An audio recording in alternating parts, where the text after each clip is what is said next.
नमस्कार, मैं हूं दीपक और आप देख रहे हैं डीएस के टॉक्स। कल रात का बिग बॉस 15 का एपिसोड जो कि I think one of the best, if not the best, one of the best episode और आई थिंक इस सीजन का सबसे अच्छा एपिसोड मुझे लगा in terms of big boss. जिस तरह से कंटेस्टेंट का कैरेक्टर निकाल के बाहर लाए, इनकी अंदरूनी फितरत, इनकी नीयत, इनका इंटेंशन, इनका दोगलापन और किस कदर शम्मो जैसे लोग एक तरफ इंसानियत की बात कर रहे थे, humanity is dying a slow death in house, एक तरफ ये मोहतरमा इंसानियत की बातें करती हैं, इन्हें शर्म नहीं आती। चुल्लू पर पानी में डूब मर बे शम्मो, तू लोगों को दही तक नहीं दे सकती। एक छोटे से डेजर्ट के लिए तूने इतना बवाल काटा था, कॉफी के लिए इतना बवाल काटा था और यहां पर बात कर रही थी, if I would have been at that place I would have given gift to everybody. Oh my God, इतनी दोगली है शम्मो को देखकर मुझे लगता है कि कौन है वो बेवकूफ लोग जो इस मतलब दोगली को सपोर्ट करते हैं। इतनी दोगली है। एक तरफ यहां कह रही थी कि लोग इमोशंस की कदर नहीं करते, कैप्टेंसी के लिए आप इस कदर गिर गए, लोगों के दिवाली गिफ्ट, ओ भाई। तो एक तरफ ये मोहतरमा कह रही थी इमोशंस की वैल्यू करो, ये गेम कैप्टेंसी ये इतने बड़े हो गए क्या।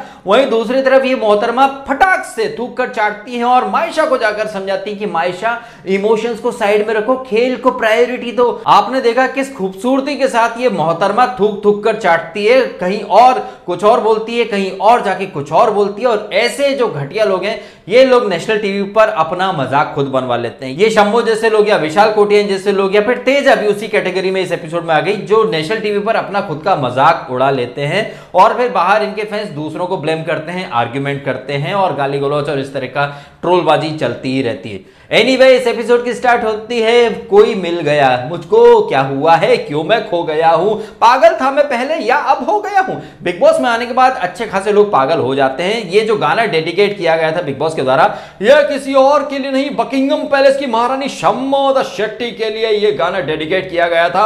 और बिग बॉस ने ये हिंट दे दी थी कि शम्मो देवी अब बिग बॉस का घर आपका मायका बनना चाहता है। तो ये गाना वगैरह बजता है, वहां काम वगैरह किसी ने किया नहीं है, बर्तन सब बगैर धुले ऐसे ही पड़े हुए हैं। पता चलता है कि वो जो फूल गोभी जो था वो इसने राजीव ने काटा था, तो उसके पत्ता पत्ती सब वहीं पड़े हैं। इस तरह की चर्चाएं चलती रहती हैं। तेजस्वी का स्टूपिड गेम है, जो कि विशाल को लग रहा है कि तेजस्वी काफी स्टूपिड गेम खेल रही है। वहीं मायशा को प्रतीक समझाता है कि ये कप्तानी की दावेदारी, कप्तानी की टास्क है, या इमोशन क्यों घुसेगी नहीं, तो अपनी तरीके से अपनी वो क्या बोलता है उसको खुद को समझ में नहीं आता होगा। इसी दौरान हम देखते हैं कि ईशान जो है उसको जय की रियलिटी पता चल चुकी है। आयशा को भी समझाता है कि जय तेरा भैया होगा लेकिन मुझे तो वो कतई पसंद नहीं है। यहाँ ईशान थोड़ा सा विशाल के लिए सॉफ्ट कॉर्नर रख रहा है। जय भानुशाली कितना दोगला प्राणी है, एक तरफ वो मायशा को बहन बोलता है और याद कीजिए इसने विधि को भी बोला था कि वो मेरी बहन है, लेकिन विधि को एलिमिनेशन में डाल दिया था।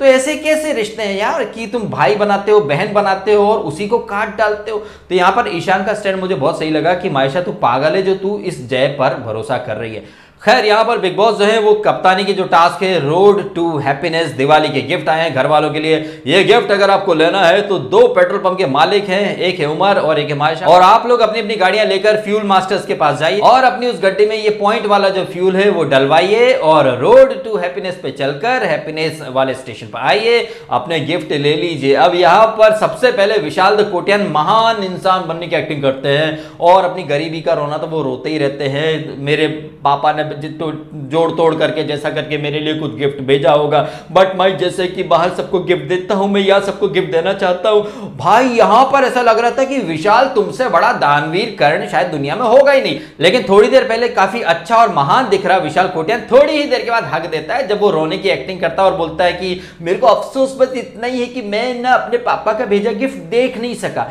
देख नहीं सका से मतलब क्या? तो भाई इतना महान क्यों बने, सीधे सीधे जाते गिफ्ट ले लेते, देखते क्या उसको सीने से चिपका लेते। यही नहीं, घर वाले भी विशाल का दोगलापन जो है वो अच्छे से समझने लग गए। जैसे कि I think it was Umar जो कि निशान से बोल रहा था, यार ये विशाल कितना दोगला है ना, मतलब इतना विक्टिम कार्ड खेलता रहता, गरीब गरीब करोड़ों का घर लिया, पैसे नहीं है। देखिए साहब, ऐसा है कि विशाल कोटियान है और कौटिल्य यानी चाणक्य नीति की बड़ी बड़ी बातें करता, लेकिन वो भूल गया है कि वो बिग बॉस के घर में जहां जनता भी देख रही है कि विशाल तुम किसके सामने क्या बोलते हो, पीठ पीछे क्या बोलते हो, तुम्हारी मतलब एक अलग ही ट्रैक पर, मतलब एक तरफ तुम खुद को बहुत बुद्धिमान कहते हो, बीरबल का किरदार निभाया तुमने, और तुम यहां हर चीज में विक्टिम कार्ड खेल रहे हो जो कि तुम्हारा टोटली फ्लॉप हो रहा है। तुम कहते कुछ हो, 4 लोगों के सामने करते कुछ और हो। तो ये कहीं ना कहीं बहुत दोगला और घटिया वाला गेम है। अब इसे संगत का असर भी कहा जा सकता है, क्योंकि तुम शम्मो द शेट्टी की संगत में हो तो दोगली की संगत में विशाल बन गया दोगला। जैसे कि यहाँ जय भानुशाली, जय भानुशाली ने तो मतलब ऐसा है कि हिना खान को पीछे छोड़ दिया। सीजन 11 में हिना खान अपने मेरा पू, मेरे जिगर का टुकड़ा है तू, इस जालिम दुनिया की वजह से मुझसे दूर जा रहा है तू। और प्रियंक और बेनाफ्शा तो ऐसे मतलब खड़े थे जैसे जब लड़कियों की शादी होती है, विदाई समारोह होता है, भाई दुल्हन भी इतना न रोती है आजकल जितना हिना खान रोई थी। और हिना खान को पीछे छोड़ दिया जय भानुशाली ने, वो लिटरली हाथ जोड़ रहा था। यहां पर ये रोने धोने के चक्कर में जय भानुशाली बोल बैठे कि मुझे ये मौका अभी मिला है, इसके बाद मैं अपनी फैमिली को सिर्फ फिनाले में देखूंगा। अरे भाई बीच में फैमिली वीक आता है जय भानुशाली, सबको पता है कि तुम फिनाले में जाने वाले हो, तुम तो कॉन्ट्रैक्ट लेकर के आए हो और तुम शो में कुछ करो ना करो तुमको सबसे ज्यादा पैसा भी मिल रहा है, तुमको फिनाले में एंट्री भी मिल रही है।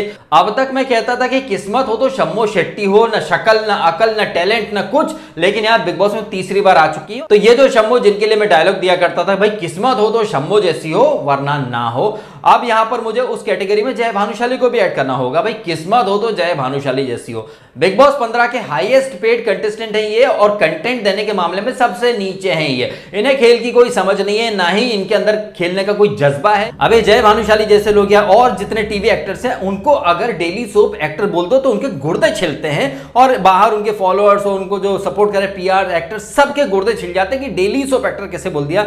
लेकिन ये लोग क्या कर रहे हैं, daily soap actor big boss के अंदर डेली सोप वाली एक्टिंग ही कर रहे हैं। चिंदी पिंदी बातों के ऊपर इतना रोते हैं, इतना बिलखते हैं, ऐसे रो रहे हैं मतलब गिड़गिड़ा रहे हैं, भीख मांग रहे हैं जैसे कि किसी ने इनकी किडनी छीन ली हो और वापस नहीं दे रहा। और हमारे समाज में ऐसे लोगों को सेलिब्रिटी बोला जाता है। ऐसे ये लोग प्रिटेंड कर रहे थे जैसे कि इनको अंडमान निकोबार काला पानी भेज दिया हो और इनको कोई सुविधा नहीं मिल रही, जबकि बिग बॉस के लग्जूरियस घर में ये लोग रह रहे हैं, डिजाइनर कपड़े पहन रहे हैं, पेड पिकनिक मना रहे हैं, मस्ती मजाक करने के इनको पैसे मिल रहे हैं। उसके बाद इतना रोना धोना ये लोग करते छोटी छोटी चिंदी चिंदी चीजों पर। आई मीन कौन पागल लोग हैं जो इनको सेलिब्रिटी या फिर रोल मॉडल के तौर पर मानते। मेरा तो मानना है कि ये नमूने एक नंबर के, और ये जय भानुशाली जैसे निकम्मों को अगर आप सेलिब्रिटी समझ करके फॉलो करते हैं तो भाई आपसे बड़ा कोई बेवकूफ नहीं। मेरे हिसाब से तो जय भानुशाली जिसको सबसे ज्यादा पैसे मिल रहे हैं वो सबसे कम कंटेंट दे रहा है। मतलब ऐसा लगता है इनको देखकर कि घोड़ों को मिलती नहीं है घास, और गधे खाते हैं च्यवनप्राश। अरे मतलब इसको लाखों दे रहे हैं, उसका अगर हमें 10% 15% भी अगर हम जैसों को मिल जाता तो इससे लाख गुना अच्छा कंटेंट दे आते। इस कदर ये मतलब बहुत हताशा होती है, मुझे निराशा होती है जब जय भानुशाली जैसे लोग जिनके ऊपर मेकर्स इतना करोड़ों रुपए खर्च कर रहे हैं और वो उनका 1% भी वापस नहीं कर रहा है। भाई घनघोर बेइज्जती, मतलब पैसा रिसोर्स सब बर्बाद है। अब यहां पर ना मैं एक चीज रिपीट करना चाहूंगा जो मैं हर सीजन में रिपीट करता हूं। एक तरफ ये हैं टीवी के सेलिब्रिटीज जो घर से आई हुई गिफ्ट के लिए इतना रोते हैं, बिलखते हैं, फपकते हैं, और एक तरफ है हमारे रियल हीरोज जो सियाचिन, ग्लेशियर और पता नहीं ऐसी ऐसी विषम परिस्थितियों में हैं जहां पर उन्हें ठीक से खाना तक नहीं मिलता है, और परिवार से चिट्ठी या परिवार से फोन का कनेक्शन वो तो दूर की बात है। और ऐसे में ये टीवी सेलिब्रिटी जो यहाँ पिकनिक मना रहे हैं, हफ्ते के लाखों रुपए कमा रहे हैं, और एक तरफ हमारे सिपाही हैं, सोल्जर्स हैं, डॉक्टर्स हैं, हमारे जो सफाई कर्मचारी हैं, तो वो जय भानुशाली जिसने अभी 1-2 वीक पहले काफी बड़ी बड़ी बातें करी थी, लॉकडाउन में पैसे की परेशानी लोगों ने उठाई, पैसे की कीमत पता चली, उसे ये समझ में नहीं आता कि हम सेलिब्रिटीज हैं, हम लाखों रुपए हफ्ते के कमा रहे हैं और सेक्रीफाइस के नाम पर हम लोग सेक्रीफाइस का मजाक उड़ा रहे हैं। ऐसे में हमारे जो सोल्जर्स हैं या जो सफाई कर्मचारी जो बेचारे गटर में कूदते हैं हम लोगों की गंदगी साफ करने के लिए, उनको क्या मिलता है? दिन का 500 रुपए 600 रुपए, और उसके लिए वो कितना सेक्रीफाइस करते हैं। ऐसे में आई थिंक बिग बॉस ये जो टास्क कराता है ना, इस टास्क में ये सेलिब्रिटीज खुद को एक नंबर का नल्ला साबित कर देते हैं। इतना रो रहा था ये जय भानुशाली, उसके ऊपर जय भानुशाली की फैमिली ने लिख के भेजा स्ट्रॉन्ग पापा जय भानुशाली। मैं तो कहूंगा ये जय भानुशाली के लिए जो स्ट्रॉन्गेस्ट पापा लिखा गया था, ये स्ट्रॉन्ग नहीं डम्ब लिख दो, वहां पे डम्बेस्ट है वो, और वो नेशनल टीवी पर खुद का मजाक साबित करवा रहा है। हालांकि यहां पर जय भानुशाली को गिफ्ट मिल गया मायशा की तरफ से, हालांकि यहां जय को गिफ्ट मिला मायशा की तरफ से, लेकिन ये ईशान को पसंद नहीं है क्योंकि ईशान जो है वो जय भानुशाली की असलियत समझा चुका है मायशा को, लेकिन मायशा फिर भी इमोशनल फूल बन के रह गई। यहां पर शम्मो का नंबर आता है और शम्मो मायशा के पास जाना नहीं चाहती क्योंकि वो ऑलरेडी दे चुकी है। शम्मो यहां आती है उमर के पास, उमर से तुम्हारा कोई लेना एक ना देना दो, तुमने तो हमेशा उमर को एग्रेसिव बोला है, पता नहीं क्या क्या बोला, पिकनिक मनाने वाला बोला, लेकिन पिकनिक तुम खुद मना रही हो। जब यहां उमर मना कर देता है, इधर उमर इन्हें मना करता है, इन मोहतरमा के आंसू निकल पड़ते हैं और ऐसे फपक फपक के रोती हैं कि humanity is dying, slow death in Bigg Boss house, oh my God, people are going so mad and crazy, they are not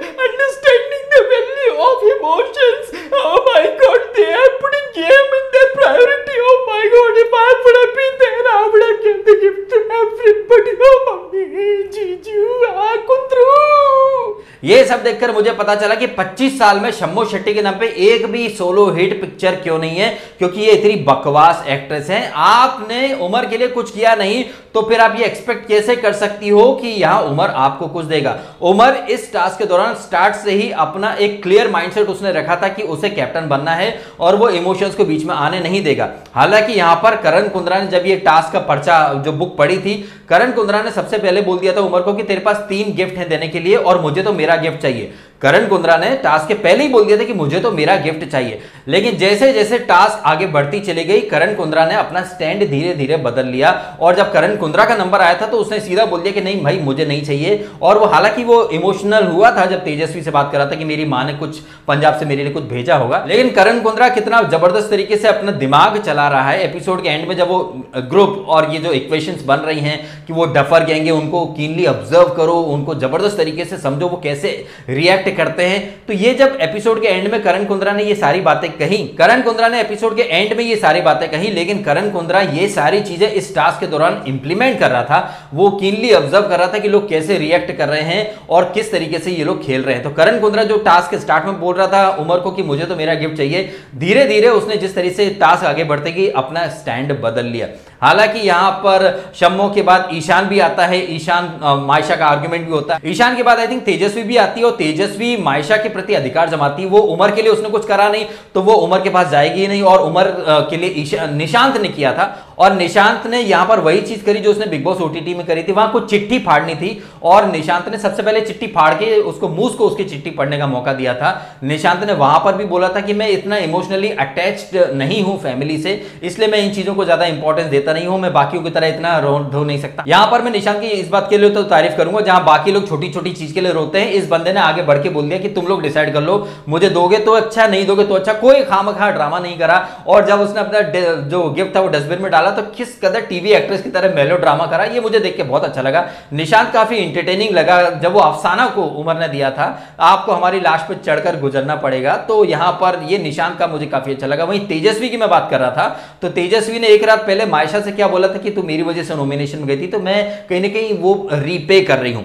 जब यहां पर बात बराबर हो गई, तुमने उसको नॉमिनेशन में डाला और कहीं ना कहीं तुमने उसको वापस कैप्टनसी की दावेदारी में भी डाल दिया, तो तुमने अपने पाप धो लिए। उससे ज्यादा तुम कुछ और एक्सपेक्ट मत करो। लेकिन यहां पर तेजा अधिकार जमा रही थी, जिसके ऊपर विशाल कोटियान कैमरे पर आके बोलता रहा कितनी स्वार्थी ये दुनिया है, या तो करो तो जताओ मत और जताओ तो करो मत। कितनी खूबसूरती से विशाल कोटियान ने भी इस बात को थूक कर चाट लिया, क्योंकि पहले तो उन्होंने कहा था कि मैं सबको गिफ्ट देना चाहता हूं इसलिए मुझे गिफ्ट नहीं चाहिए, अंदर जाकर काश मैं देख लेता मेरे पापा का दिया गिफ्ट। तो जता तो विशाल कोटियान तुम भी रहे हो, तो तुम किस मुंह से तेजस्वी को बोल रहे हो। बिग बॉस कितना फनी गेम है ना, यहां पर कंटेस्टेंट जो चीज दूसरे के लिए बोलते हैं वही चीज वो लोग खुद करते हैं, लेकिन उन्हें खुद के ब्लंडर नहीं दिखते, दूसरे के जल्दी दिख जाते हैं। कहा भी जाता है कि इंसान जो होता है वो दूसरों को जज करने के लिए बड़ी जल्दी जज बन जाता है, लेकिन जब खुद की बारी आती है तो वही इंसान सबसे बड़ा वकील भी बन जाता है। खैर, एक तरफ यहां टास्क चल रही थी, वहीं दूसरी तरफ चल रहा था अफसाना का पपीता पुराण। पके पेड़ पर पका पपीता, पका पेड़ या पका पपीता, पका पपीता, पिंकू पकड़े पका पपीता। आपको याद होगा कुछ साल पहले एक बड़ा सवाल उठा था कि कटप्पा ने बाहुबली को क्यों मारा। उसके बाद सवाल आया कि रसोड़े में कौन था। उसके बाद अब देश ये सोच रहा कि कहां गया अफसाना का पपीता, कहां गया, कौन ले गया अफसाना का पपीता। आई थिंक उसका जवाब बिग बॉस में नहीं मिलेगा, क्योंकि ये रहा अफसाना का पपीता।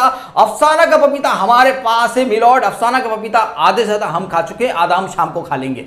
अब इसमें कोई डाउट तो है नहीं कि अफसाना जो मुद्दे बनाती है वो बेफालतू के मुद्दे बनाती है। पपीता का पुराण उसने बहुत देर चलाया, लेकिन आप देखिए यहां अफसाना के पपीता वाले मुद्दे के ऊपर राजीव, शम्मो सब अपने अपने लॉजिक दे रहे हैं और कितनी कन्वीनियंटली। हालांकि अफसाना ने याद दिलाया कि शमिता अपने दही डेजर्ट का मुद्दा बनाती, तब आप लोग उसको इंसेंसिटिव क्यों नहीं बोलते हो। तो यहां देख लीजिए शम्मो का किस तरह दोगलापन है और शम्मो के जो सस्ते वकील है उन सबका दोगलापन। शम्मो डेजर्ट का मुद्दा बनाए, दही का मुद्दा बनाए, ग्लूटेन फ्री खाने का मुद्दा बनाए तो वो चलता है, लेकिन अफसाना को कोई हक नहीं है। मैं ये नहीं कह रहा कि अफसाना सही है, लेकिन गलत तो शमिता भी थी। आपको याद होगा जंगलवासी, जब ये 4 जंगलवासी विशाल, अक्कासा, तेजा और जय जब मुख्य घर में आए थे, विशाल कोटियान ने ईशान को कॉफी दे दी थी चुराकर, लेकिन जब शम्मो को पता चला तो शम्मो ने बोला कि उमर होगा, उमर ले गया होगा कॉफी। तो खाने पीने की चीजों के ऊपर ये मोहतरमा इतना मतलब फसाद करती थी, झगड़ा करती थी, लड़ाई करती थी। उसने सिम्बा ने डेजर्ट खा लिया था तो इन मैडम के गुर्दे छिल गए थे। ये मोहतरमा यहाँ किस मुंह से कह रही थी कि लोग कप्तानी में गिफ्ट नहीं दे रहे, मैं होती तो दे देती। किस तरह, किस हक से, किस मुंह से ये अफसाना को इनसेंसिटिव बोल रही थी, मुझे समझ में नहीं आता। किस हक से या किस मुंह से ये लोग निशांत को कह रहे थे कि हम लोग रो रहे थे, तू हंस रहा था। अरे भाई तुम लोग तो नौटंकी हो, तुम्हारा रोना धोना सब नौटंकी है। शमिता स्पेशली तुम्हारा, तुम उमर ने तुमको गिफ्ट नहीं दिया तो तुम रो रही थी कि बताओ इमोशन की कदर नहीं है। और थोड़ी देर बाद तुम मायशा से बोल रही थी कि इमोशंस को सेंटर में मत रखो, अपने focus, look at the bigger picture. तो यहां ये नौटंकी, इन लोगों के आंसू फांसू ये सब ढकोसला है। मुझे तो निशांत की एक्टिंग बड़ी अच्छी लगी, जिस तरह ये लोग हंस रहे थे, मजाक कर रहे थे। खुद ये लोग अपना खाना पीना, मतलब दूसरा अगर कोई एक चम्मच भी खा ले तो मुद्दा बनाते हैं। ऐसे में ये सारे लोग अफसाना पे चढ़ गए, जो कि मैं गलत मानता हूं। अफसाना सही नहीं है, लेकिन सही ये लोग भी नहीं थे। खैर यहाँ अफसाना का जब नंबर आता है तो अफसाना को उमर गिफ्ट दे देता है। अफसाना को वो कुछ सूट वगैरह मिला था। करण कुंद्रा का नाम आता है तो करण कुंद्रा टास्क के स्टार्ट में बोला था मुझे गिफ्ट चाहिए, लेकिन बाद में बोला कि नहीं मुझे नहीं चाहिए, और बहुत ज्यादा इमोशनल वो हो गया था। हालांकि करण उमर को कन्विंस करे इसके पहले ही उमर ने बोल दिया कि भाई मैं तुझे गिफ्ट देना चाहता हूं, क्योंकि टास्क के स्टार्ट में दोनों बोला भी था नहीं कुछ भी हो जाए मुझे तो देना है। लेकिन यहां पर करण एक बहुत बड़ी पिक्चर ध्यान में रखकर करण ने अपना एक दाव खेल लिया और उसने बोला तूने मेरे लिए बोल दिया है, यही बड़ी बात है, मुझे गिफ्ट नहीं चाहिए। यह अलग बात है कि टास्क के स्टार्ट में इसने करण ने बोला था मुझे मेरा गिफ्ट चाहिए, और अंदर तेजस्वी से भी वो बोल रहा था, निशांत भी साथ में बैठा था कि मेरी माँ ने कुछ भेजा होगा। तो यहां करण बड़ी खूबसूरती के साथ एक बढ़िया तरीके वाला सिंपैथी कार्ड या फिर विक्टिम कार्ड या फिर खुद को बहुत बड़ा दिखाने वाला एक कार्ड खेल गया। मैं इसको गलत नहीं मानता हूं, ये बिल्कुल सही खेला उसने जो खेला, क्योंकि वो बहुत कीनली लोगों को ऑब्जर्व करता है और उसे पता है कि बाहर तस्वीर किस तरीके से जाएगी। तो यहाँ करण ने जो खेला मैं उस चीज को बहुत अप्रिशिएट करता हूं। उसने बड़े बिगर पिक्चर को ध्यान में रखकर चीजें की हैं जो कि काबिले तारीफ है। निशांत को जैसे कि उसने उमर ने बोल ही दिया कि मैं तुझे दिवाली गिफ्ट नहीं दे रहा हूं, but I will prove my loyalty. तो यहां पर मायशा के पास कुछ और बचा था नहीं, तो उसने फ्री में सबको, सिम्बा को, प्रतीक को गिफ्ट बांट दिए और उमर बन गया घर का कप्तान। उमर घर का कप्तान बन गया। शमिता के गुर्दे तो वैसे ही छिल गए, क्योंकि शमिता तो उमर को वैसे भी पसंद नहीं करती। अब ये टास्क खत्म होने के बाद ग्रुप्स, अलायंस और यही सब चर्चा चलती रही है, जहां पर निशांत और जय भी प्लानिंग कर रहे हैं। उधर तेजा, उमर और करण एक अलग ही पर्सपेक्टिव से बात कर रहे हैं कि वो लोग कैसे लग रहे हैं, वो लोग कैसे रिएक्ट करते हैं। वो लोग दिखाते हैं कि वो लोग यूनाइटेड है, लेकिन वो सब अलग अलग विचारधारा के लोग हैं, अलग अलग ट्रैक पर उन सबकी गाड़ियां चल रही है। हम लोगों को बस इन लोगों को अच्छे से ऑब्जर्व करना है, उस हिसाब से हम लोग अपना गेम प्लान आगे का प्लान करेंगे। आप कमेंट करके बताएं आपके ओपिनियन शम्मो के दोगलेपन के बारे में। जिस तरह से शम्मो ने जितनी कोशिश करी उमर को नेगेटिव दिखाए, उमर उतना ही और अच्छा निकल के आया। और कहीं ना कहीं देखिए सीधी सी बात है, शम्मो के लिए, विशाल के लिए आपने कोई इक्वेशन बनाए ही नहीं, तो आप किस मुंह से उससे जाके बात कर रहे थे। तो यह मैं बिल्कुल नहीं समझता कि उमर ने गलत करा उसको गिफ्ट ना देकर। उमर ने बिल्कुल सही करा भैया, मैं तो ये मानता हूं। आपको क्या लगता है कमेंट करके जरूर बताएं। और यदि आपको ये वीडियो अच्छा लगा है तो वीडियो को लाइक करें, कमेंट करें, शेयर करें और करें सब्सक्राइब डीएसके टॉक्स। यदि आपने नहीं किया तो आपने समय निकाला, ये वीडियो देखा, आपका बहुत बहुत धन्यवाद।